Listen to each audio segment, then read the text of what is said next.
One can understand President Trump's frustration with the strong US dollar.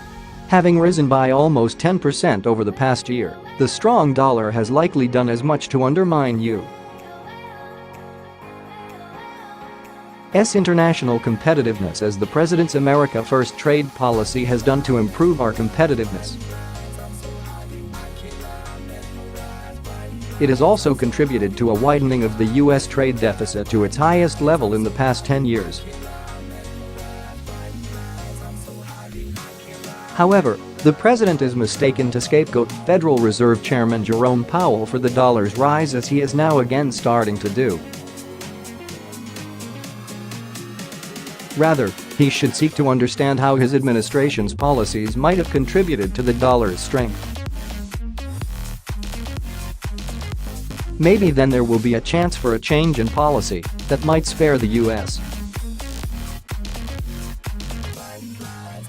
economy from undue dollar strength through the remainder of this year. In a world of floating exchange rates, the value of a country's currency is largely determined by the relative strength of its economy and by how restrictive its monetary policy is in relation to that of its main trade partners. If the United States economy is strengthening and is raising interest rates at the same time that the European economy remains weak and is being forced to keep interest rates low, one must expect that the dollar will appreciate against the euro. That is precisely what occurred last year, as the U.S. economy generally outperformed those of the rest of the world. As the U.S. economy gained momentum and as it achieved full employment, the Federal Reserve was forced to raise interest rates in order to keep the economy from overheating. This occurred at the same time that the European and Japanese economic recoveries began losing steam. That forced the European Central Bank and the Bank of Japan to push back the date at which they thought they would be in a position to start raising interest rates from their present zero lower bound.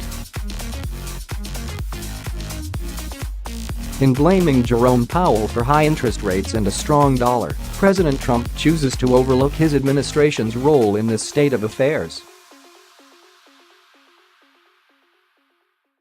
By choosing in 2017 to stimulate the U.S. economy with a very large unfunded tax cut at a time that it was at full employment, the president raised the real risk of having the U.S. economy overheat. This left Jerome Powell with little option but to tighten U.S. monetary policy to avert the risk that inflation again might raise its ugly head. If the president were serious about wanting lower U.S. interest rates and a weaker dollar, he would revisit U.S. budgetary policy and take budget measures to reduce the burden that large budget deficits are now placing on the Federal Reserve to keep inflation in check. With a more restrictive budget policy, the Federal Reserve would have the room to responsibly cut interest rates and to stop reducing the size of its balance sheet. That in turn would put downward pressure on the US dollar. The Trump administration's America First trade policy has been a second way in which the president's policies have contributed to dollar strength. President Trump's imposition of punitive import tariffs, with the threat of more to come, has done much to undermine investor and household economic confidence across Europe and Asia. That in turn has led to a more dovish monetary policy stance in those economies in relation to that pursued in the United States.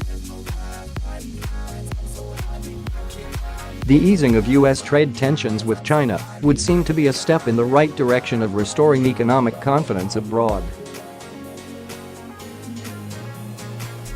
However, there is now the serious risk that, with European and Japanese automobile having been determined by the U.S. Commerce Department as a national security threat, within the next 90 days the president will follow through on his threat to impose a 25% automobile import tariff. If that were to happen, the already faltering European and Japanese economies would be dealt a severe body blow that would propel the dollar higher. I am not holding my breath for a substantive change in President Trump's economic policy given how much easier it is for President Trump to blame Jerome Powell for high interest rates and a strong U.S. dollar than it is for him to change U.S. budget and trade policy. Rather, I am bracing myself for more dollar strength and more Federal Reserve bashing as the 2020 election campaign gathers steam.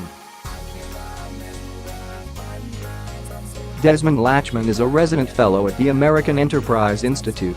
He was formerly a deputy director in the International Monetary Fund's Policy Development and Review Department and the chief emerging market economics strategist at Salomon Smith Barney.